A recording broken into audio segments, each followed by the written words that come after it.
الرحمن الرحیم اللہم صلی علی سیدنا و مولانا محمد وعلی آلہ وصحبہ وبارک وسلم۔ اللہ رب العزت کی توفیق سے آج ہم 13واں پارہ وما ابریء کو اس کا خلاصہ دیکھیں گے۔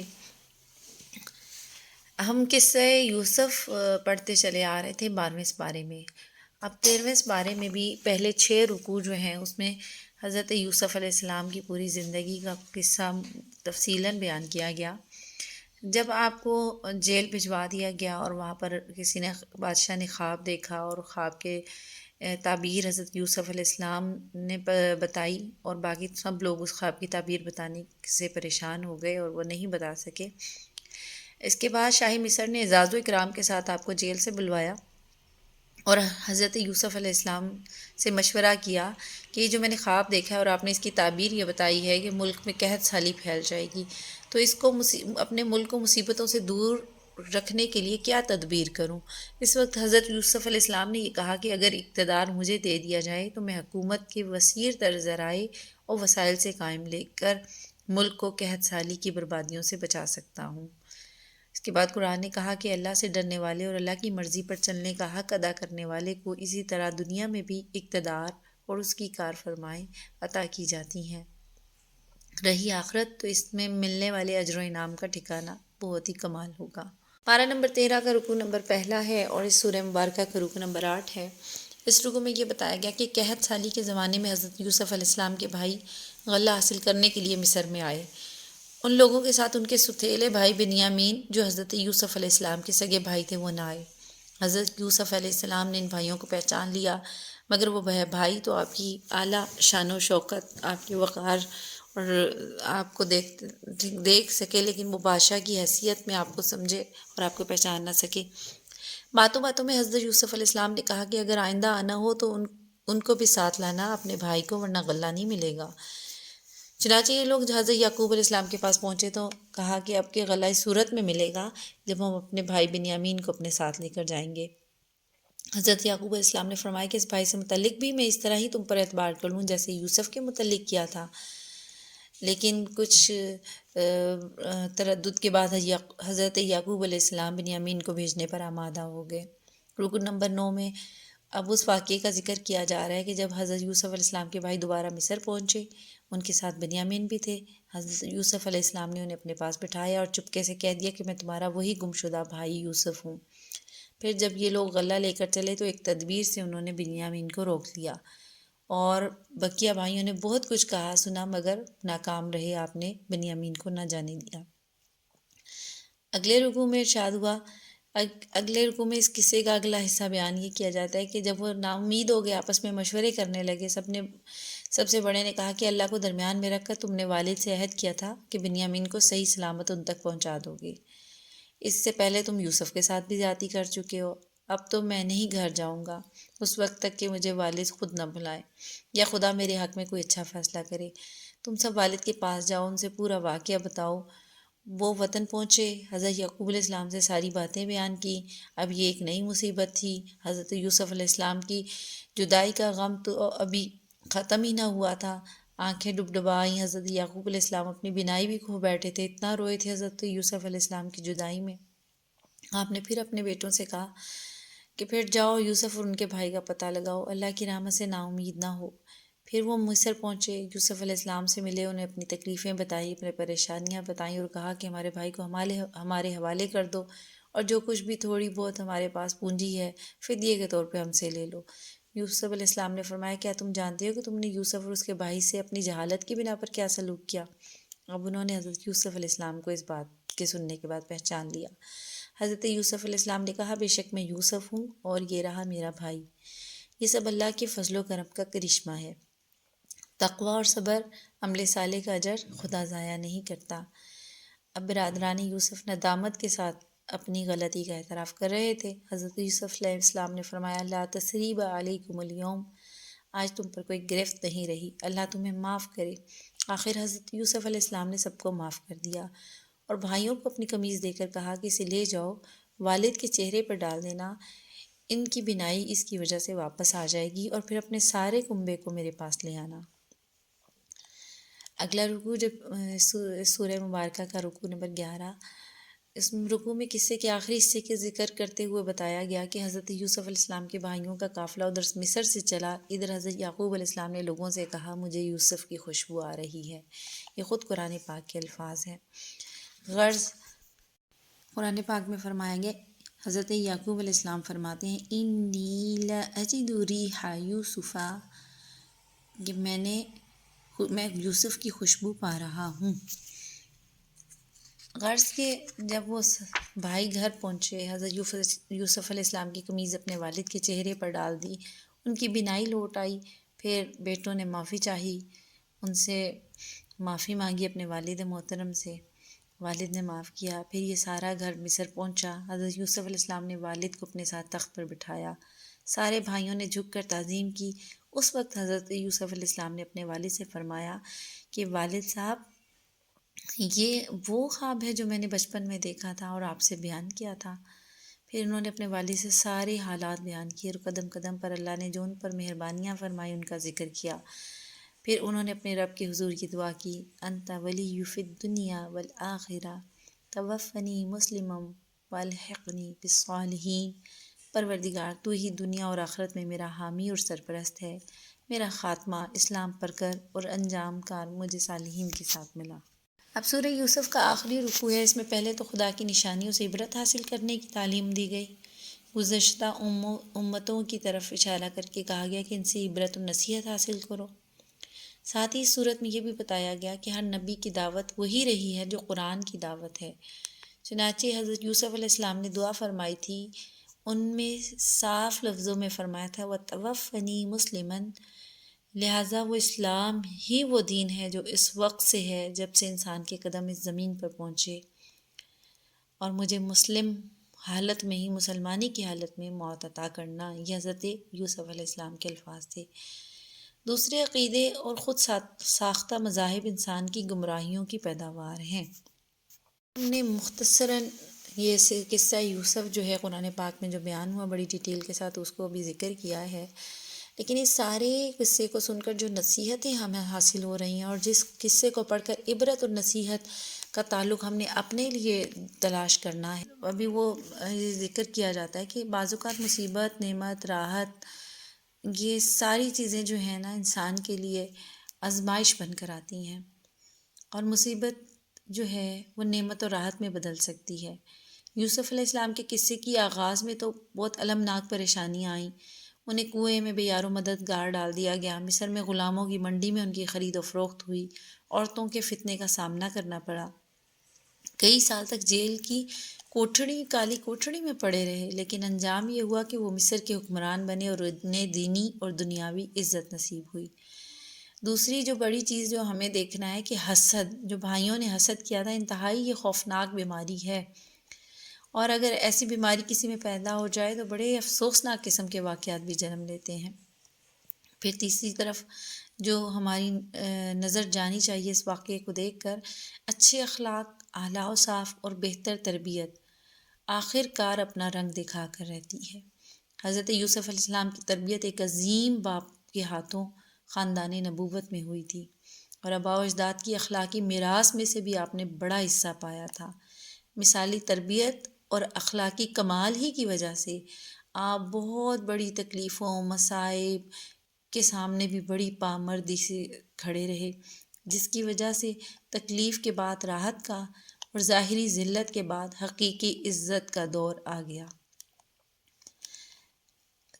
عفت اور امانت، استقامت ساری بھلائیوں کا سرچشمہ ہے، مردوں کے لیے بھی عورتوں کے لیے بھی۔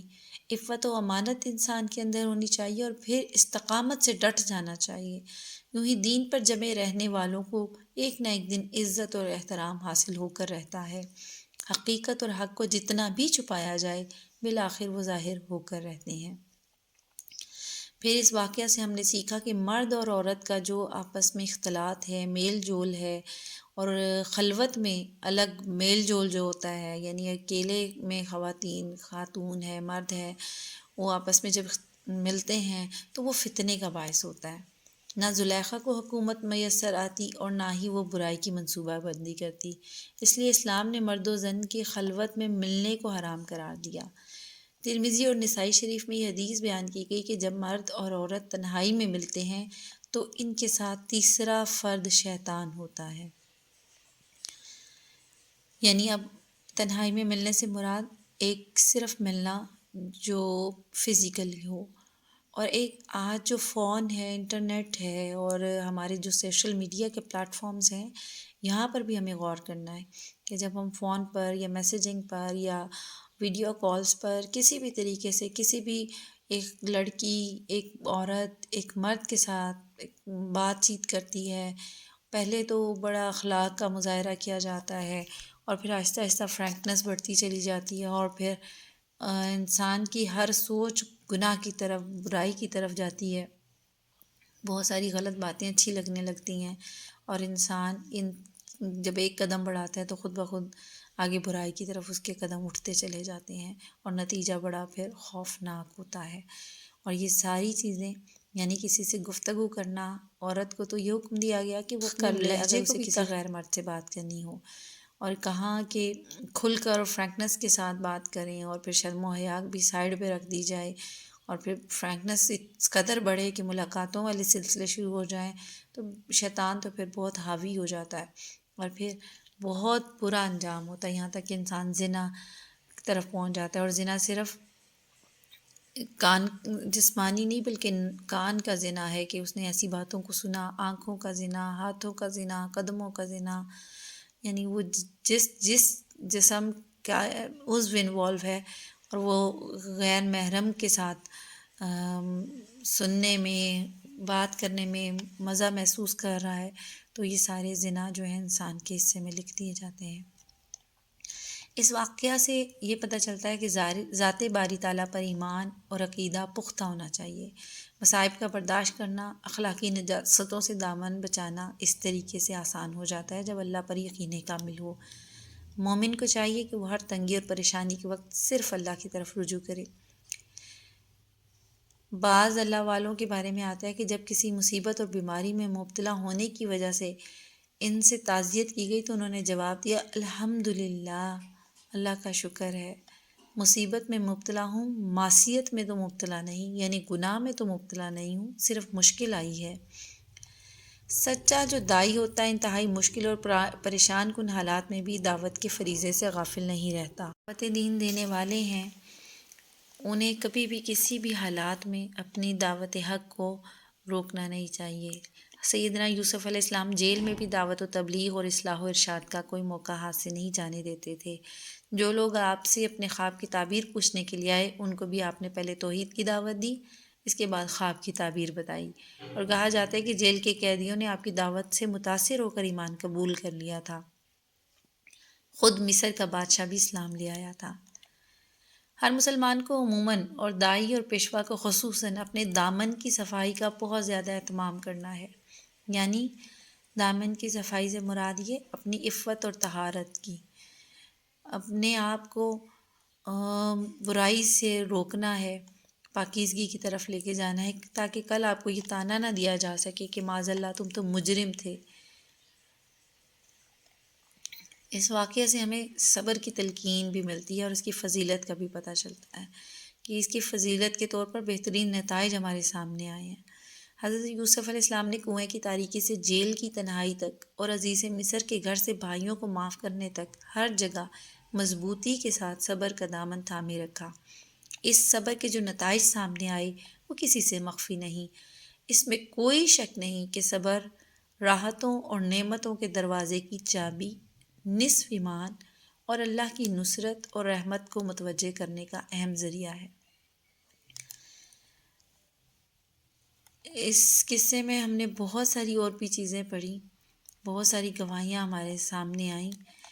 جس سے ہم نصیحت حاصل کر سکتے ہیں۔ اب یہاں پہ بتایا جا رہا ہے کہ سورہ یوسف کا جب اختتام ہوا تو وہ اس آیت پر ہوا، ان کے قصے میں عقل مندوں کے لیے عبرت ہے۔ یہ قرآن ایسی بات نہیں جسے خود بنا لیا جائے، بلکہ یہ ان کتابوں کی تصدیق کرنے والا ہے جو اس سے پہلے نازل ہوئی ہیں، اور مومنوں کے لیے ہدایت اور رحمت ہے۔ اب یہاں یہ متوجہ کیا جا رہا ہے ہم مسلمانوں کو، اور بالخصوص اس وقت کے جو قریش تھے، انہوں نے نبی کریم صلی اللہ علیہ وسلم کی دی ہوئی دعوت کو قبول نہیں کر رہے تھے، تو جو اللہ نے حضرت یوسف علیہ السلام کو کنویں سے نکال کر تخت پر بٹھا دیا، وہ اللہ اس بات پر بھی قادر ہے کہ محمد صلی اللہ علیہ وسلم کو بھی عزت عطا کرے اور ان کے لائے ہوئے دین کو تمام ادیان پر غالب کر دے۔ اور یقیناً آج امت مسلمہ ہماری بھی ذمہ داری ہے کہ اللہ کے بھیجے ہوئے اور نبی کریم صلی اللہ علیہ وسلم کے لائے ہوئے دین کو تمام ادیان پر غالب کرنے کے لیے اپنی مقدور بھر کوشش کریں، جانی، مالی، علمی، ہر طرح کا جہاد کریں، یعنی کوشش کریں ہم دین کو سیکھیں، سمجھیں اور دوسروں کو سکھانے پر گامزن ہو جائیں۔ اب ہم 13ویں پارے کے رکوع نمبر 7 میں سورہ رات کا آغاز ہونے جا رہا ہے۔ ہم دیکھتے ہیں اس کی آیات 43 ہے اور یہ مدینہ طیبہ میں نازل ہوئی اور اس کے رکوع جو ہیں وہ 6 ہیں۔ اس صورت میں 3 بنیادی عقائد یعنی توحید، نبوت، بعث بعد الموت سے بحث کی گئی ہے۔ سب سے پہلے قرآن کی پہلی آیت میں ہی ذکر کیا گیا تلک آیات الکتابی والذی انزل الیک من ربک بالحق ولکن اکثر الناس لا یؤمنون، کہ الف لام میم را حقیقی معنی اللہ اور رسول ہی بہتر جانتے ہیں، یہ کتاب الہی کی آیتیں ہیں اور جو کچھ آپ کے رب کی طرف سے آپ کی جانب نازل کیا گیا ہے وہ حق ہے، لیکن اکثر لوگ ایمان نہیں لاتے۔ اس کے بعد سورت کی ابتدا میں اللہ کے وجود اور اس کی وحدانیت کے دلائل بیان کیے گئے ہیں کہ والذی مد الارض، وہی اللہ ہے جس نے گولائی کے باوجود زمین کو پھیلا دیا، وجعل فیہا رواسی وانہارا، اور پھر اس میں پہاڑ اور دریا بنا دیے، من کل الثمرات جعل فیہا زوجین اثنین یغشی اللیل النہارا، اور پھر اللہ تعالیٰ نے اس میں 2 جنسوں کے جوڑے بنائے، ہر قسم کے پھلوں میں بھی اس نے 2 جنسوں کے جوڑے بنائے، وہی رات سے دن کو ڈھانک لیتا ہے۔ ان فی ذلک لآیۃ لقوم یتفکرون، اس میں غور و فکر اور تفکر کرنے والوں کے لیے بہت نشانیاں ہیں۔ رات کی جو سورہ آیت نمبر 5 ہے، اس میں آپ کفار، اس کا ترجمہ ہے کہ اگر آپ کفار کے انکار پر تعجب کریں تو ان کا یہ کہنا عجیب تر ہے، کیا جب ہم مر کر خاک ہو جائیں گے تو کیا ہم ازسر نو تخلیق کیے جائیں گے؟ یہی وہ لوگ ہیں جنہوں نے اپنے رب کا انکار کیا۔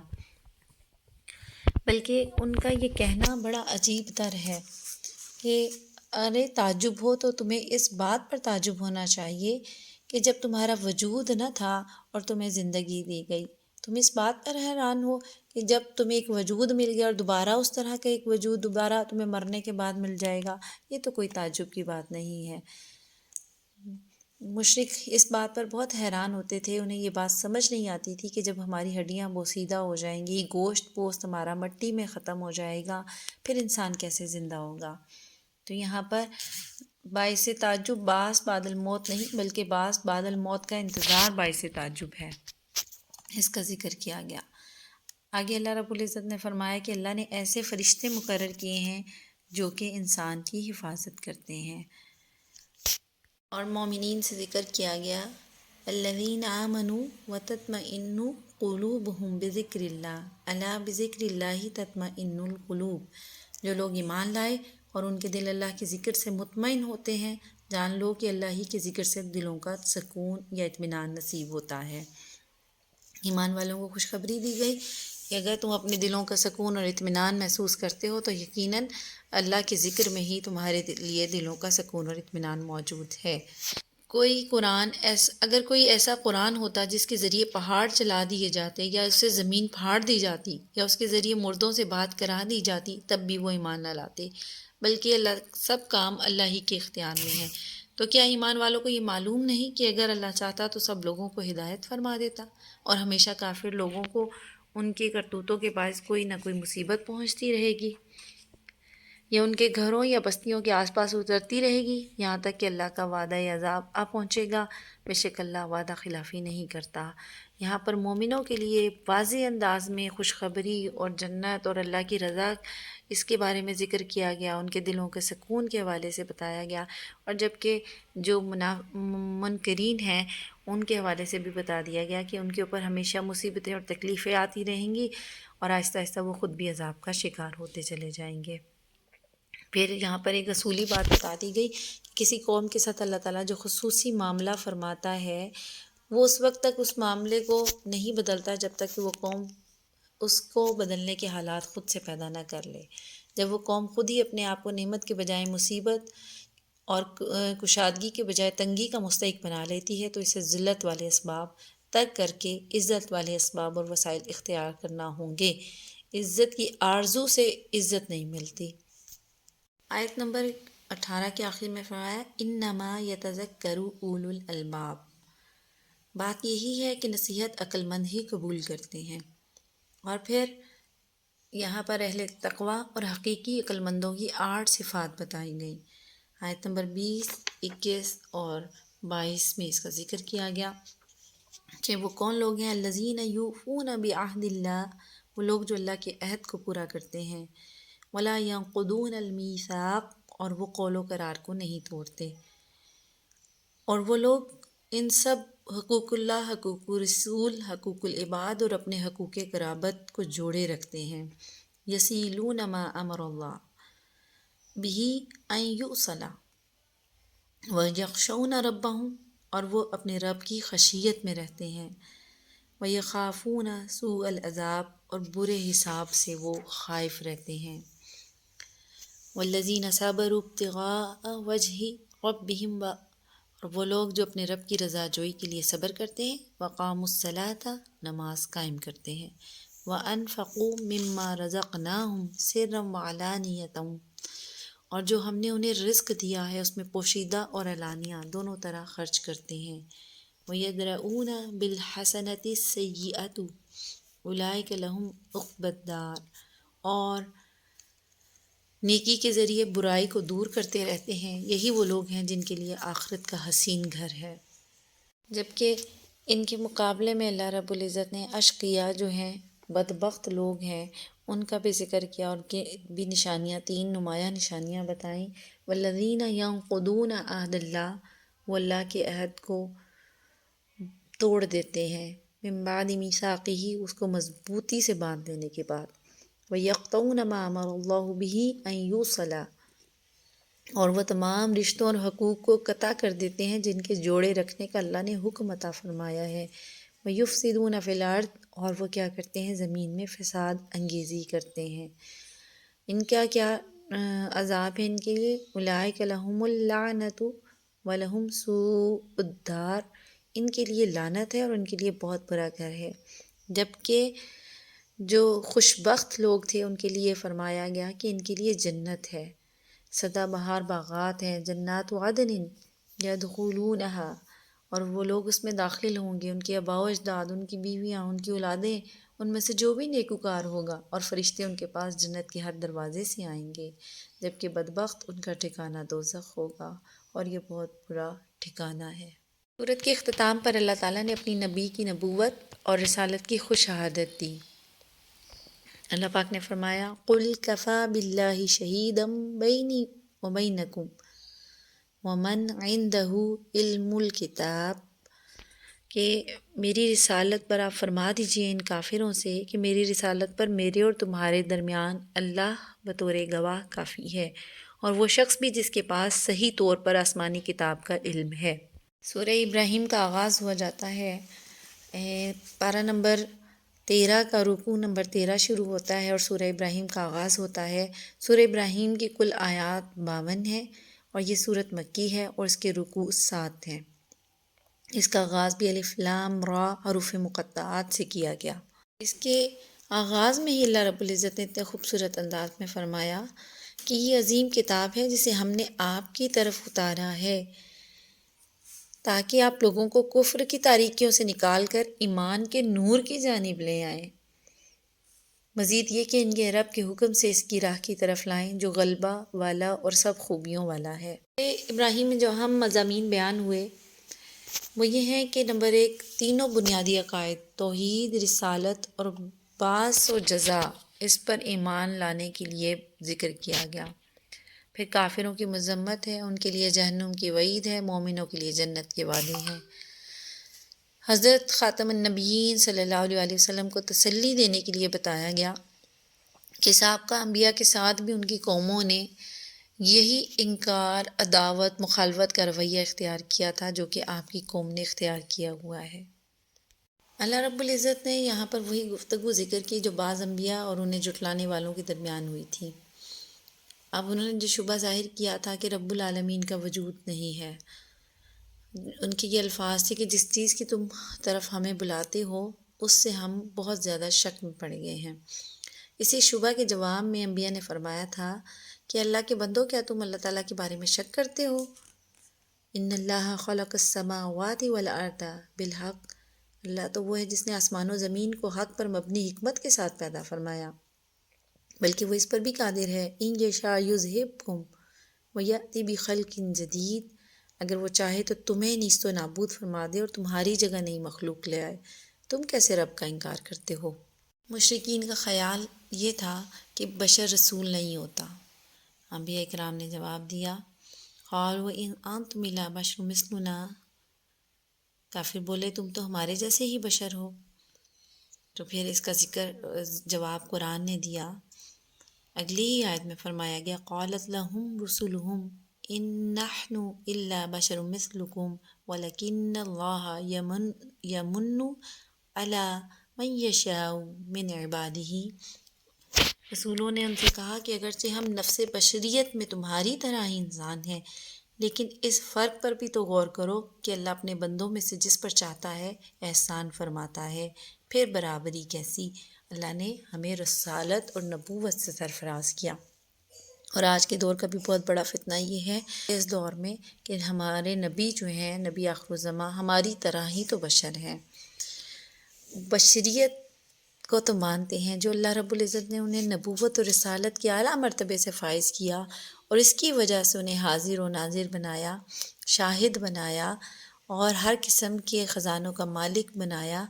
اس پر انہیں اعتراضات ہوتے ہیں۔ بھائی ہمارا اعتراض بنتا ہی نہیں ہے۔ اللہ رب العزت جس پر احسان فرماتا ہے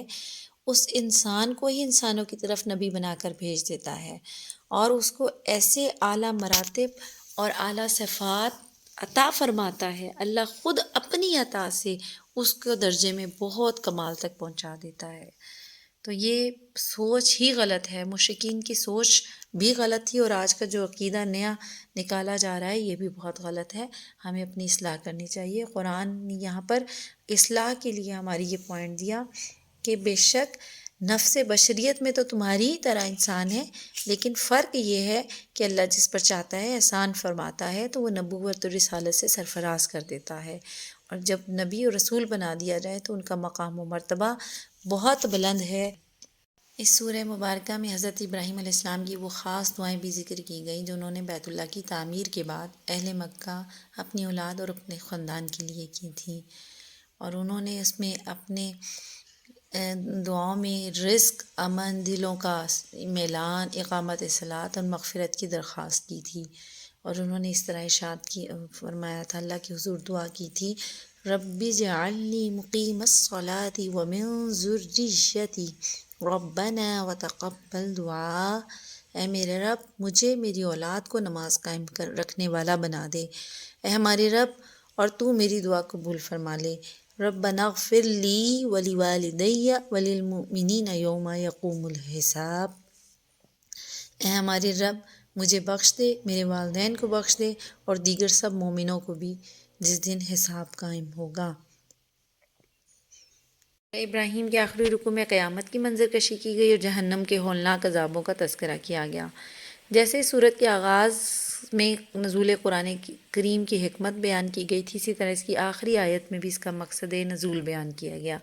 ارشاد یہ ہوتا ہے کہ یہ قرآن لوگوں کے لیے اللہ کا پیغام ہے تاکہ اس سے انہیں ڈرایا جائے اور وہ جان لیں کہ وہی اکیلا معبود ہے، اور تاکہ اہل عقل نصیحت حاصل کر لے۔ اب 13ویں پارے کے اختتام پر جو کچھ باتیں آج ہم نے نصیحتیں پڑھی ہیں، اللہ رب العزت ان نصیحتوں کو قبول کرتے ہوئے ہمارے عمل میں بہتری پیدا فرمائے اور ہماری سوچ کو بھی حقیقی حق کی راہ پر گامزن فرما دے،